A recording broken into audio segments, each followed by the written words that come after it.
Hey guys, I'm here today to tell you how to take your measurements. So this is so important for a few different reasons. One, if you don't want to use the scale to track your progress, your measurements are a good way. The scale can be off, and I say not as wrong, but it can be off because if you are trying to tone up and gain muscle, then the number on the scale may go up, which seems counterintuitive. Everyone talks about wanting to lose weight and tone up. So your measurements are a good way to track your progress aside from the scale. The other thing that your measurements will give you are your things like your lean body mass, your basal metabolic rate. I always get tongue-tied on that one. Your body fat percentage, and through all of those numbers, you can track things like your caloric expenditure. It's really important to know those numbers. And I'll say, because your lean body mass tells you how much of your body is made up of things that you actually need. Your body fat percentage tells you if you're in a healthy range or if you're at a risk for certain diseases and illnesses. Your basal metabolic rate tells you how many calories you need every day just to survive, okay, if you did nothing. But through that, you can track your caloric expenditure, which means on the days that I work out, I'm probably burning this much and need this much of an intake. On the days that I'm just resting and not doing as much, I probably need this many calories. So it's really important. You need your measurements to track all of those things. So there's a lot of math involved in that. Again, it starts with your measurements, but once you take your measurements, you can do a Google search for lean body mass, body fat percentage, basal metabolic rate, caloric expenditure, and all of those things will ask you for certain parts of your measurements to track those numbers. So this is something that I do for my clients, but I think it would be great for anyone who is health conscious to just have this knowledge. When you take your measurements, you want to start in an anatomical position. So when you go to the doctor and you see those little figures standing around, they're in an anatomical position. That's the palms facing out, feet about hip width apart, facing forward. Okay, so your toes aren't turned out or in, they're just nice and natural. I have a sewing tape measure, and I keep a couple of these laying around, but real simple. You don't need a whole lot. You can get these at pretty much any store. Okay, so let's start with our chest.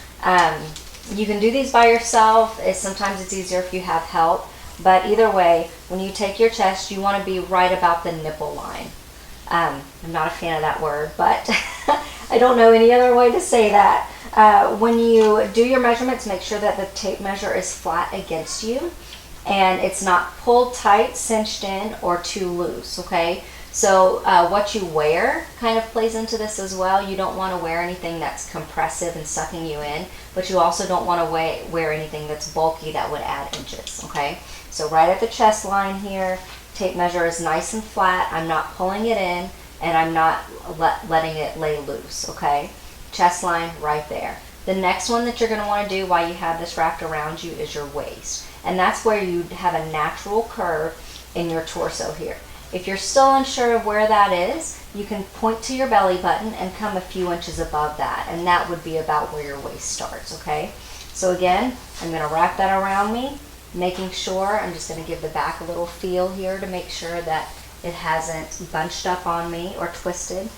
And then I'm going to lay that flat and take the measurement. The other thing you're going to want to have is your hip measurement. So that's right here at your hip bones. Usually you can kind of press in and feel your hip bones there. If you're unsure if that's your hip bone or not, kind of take a little look on the back here, and your hip will be right before that rear starts to poke out there. Okay, so again, I've already got it wrapped around me. I'm making sure that the tape measure is nice and flat against my body, and then I'm going to take the measurement there.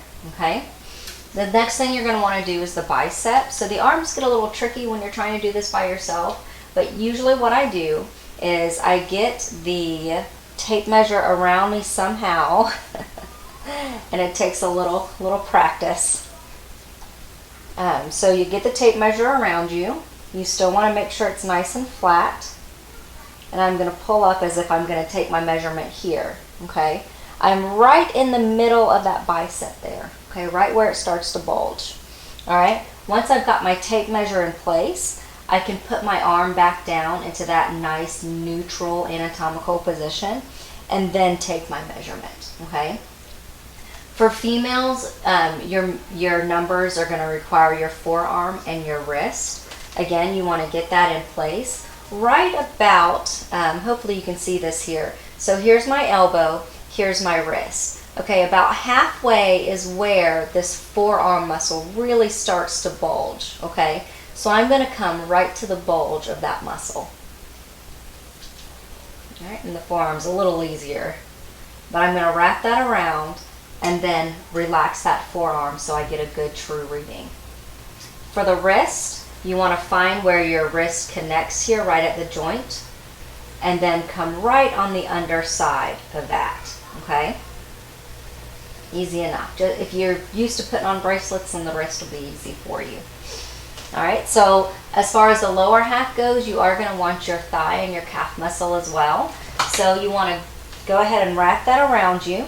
Again, you want about the middle of the thigh there. I'm going to get it nice and flat, and then I'm going to relax my leg, okay, and stand back in that anatomical position so that I get a good true reading of what that is. For the calf, so you have a point here. Oh, not very stable there. You have a point here where your calf muscle starts to bulge, okay? So again, just like the forearm, if you come about halfway, that's the bottom of the bigger part of your calf. So you want to come right where that muscle starts to bulge. And I'm going to get that in place.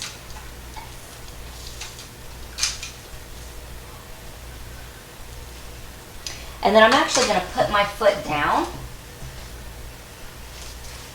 and just kind of relax that muscle there before I get my reading on that, okay?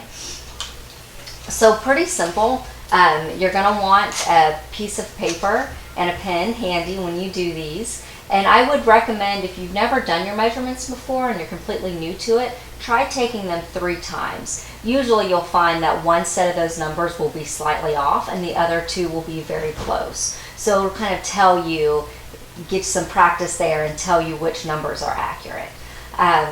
Again, check out, do a Google search for lean body mass, basal metabolic rate, body fat percentage, caloric expenditure, and they will ask you about your measurements, and it'll just help you really know where you need to be, okay? Because understanding how many calories you need a day, what you're burning, all of those things really help you hone in on where your diet needs to be.